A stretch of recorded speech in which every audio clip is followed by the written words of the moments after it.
All right, let's chill out for a bit and dive deep into the world of glaciers. Hmm. You sent us this article about a critical flaw in sea level rise predictions.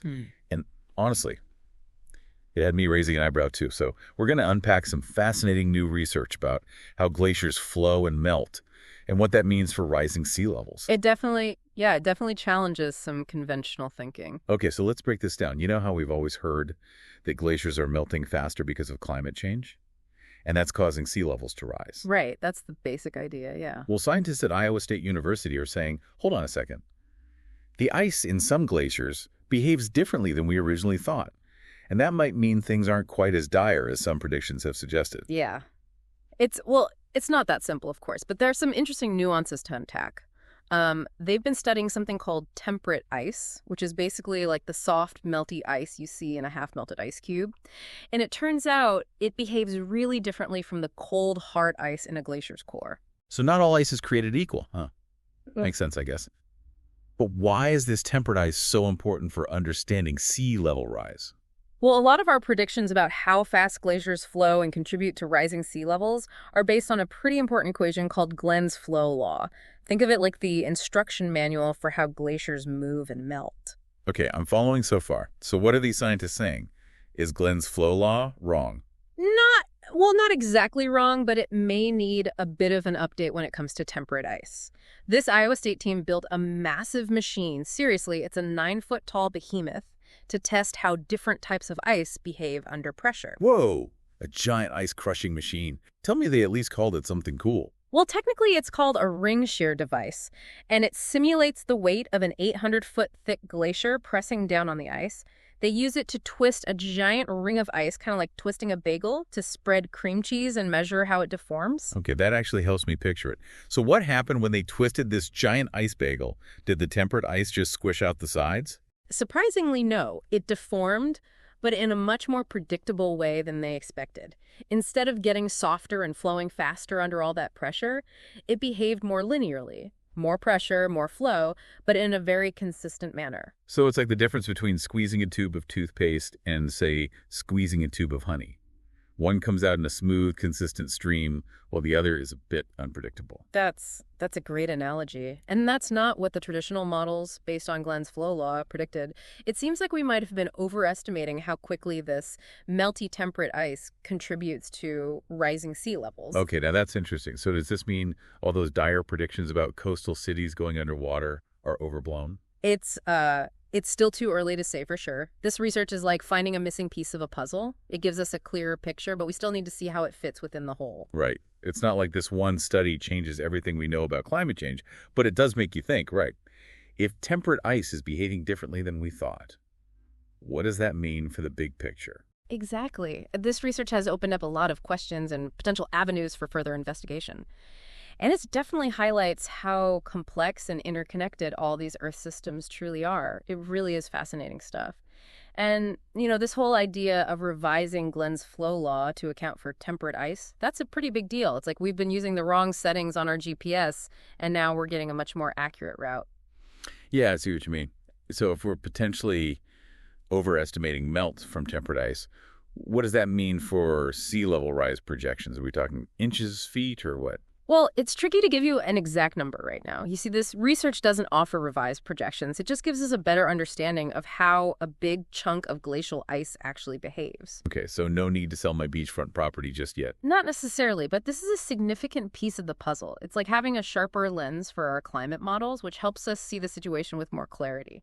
I imagine it's going to take some time for all this to be fully incorporated into those models, right? Yeah. Absolutely. Climate models are incredibly complex, and there are a ton of factors that go into predicting sea level rise.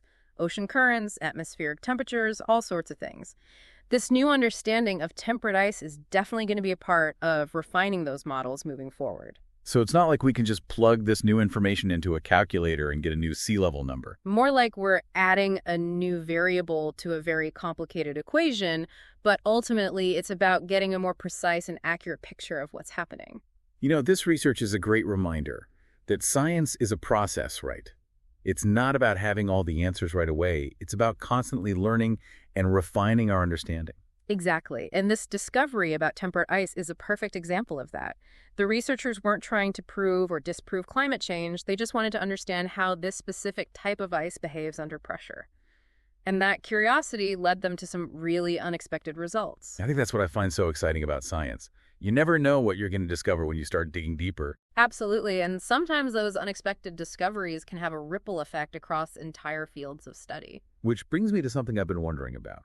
You're great at connecting the dots and seeing the big picture. So what are some of the broader implications of this research? What are the questions that it raises for you? Well, one thing that immediately comes to mind is this study focused on temperate ice. But what about all that colder ice locked up in the massive Greenland and Antarctic ice sheets? How does that ice behave under pressure? Could those predictions need adjusting too? So it's like we open one door, but there's a whole hallway of other doors waiting to be explored. Yeah. It makes you realize just how much we still don't know about our planet. Exactly. And each of those doors could lead to new discoveries and a more refined understanding of how glaciers impact our planet. This could be just the tip of the iceberg, so to speak. And, reading about how the researchers spent years working on this experiment, battling technical challenges and setbacks along the way, it really highlights the dedication and persistence required to make these kinds of breakthroughs. Oh, absolutely. Scientific research is rarely a straight line from question to answer. It's a winding road full of unexpected detours and dead ends. But those challenges are ultimately what make the journey so rewarding.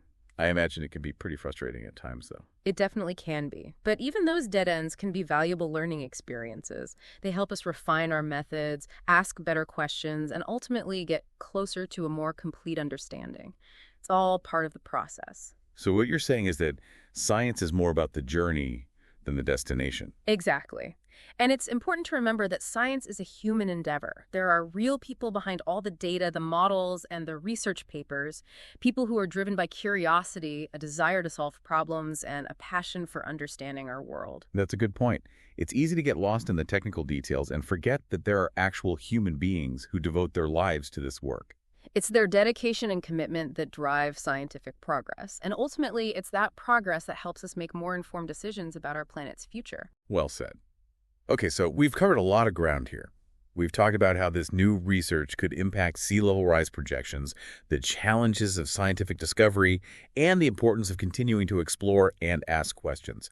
But before we move on to any final thoughts, I want to circle back to something we touched on earlier. You mentioned that this research might not change everything about how we view climate change, but it does offer a more nuanced understanding of this one particular aspect. Yeah, it really does. It's easy to oversimplify complex issues, and climate change is certainly no exception. This research reminds us that there are still so many layers to peel back, so many variables at play. It's like we're constantly zooming in and out of a map trying to get a clearer picture of the landscape. Right. And each time we zoom, we see new details that we might have missed before. That's a great way to put it.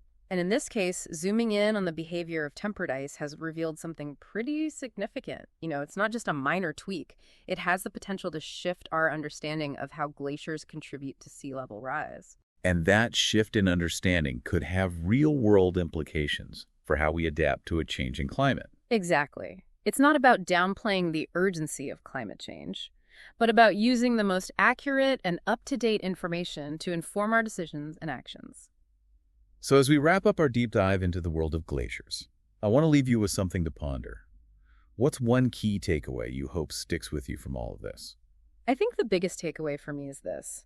Even when it comes to something as seemingly well understood as glaciers, there's always more to learn.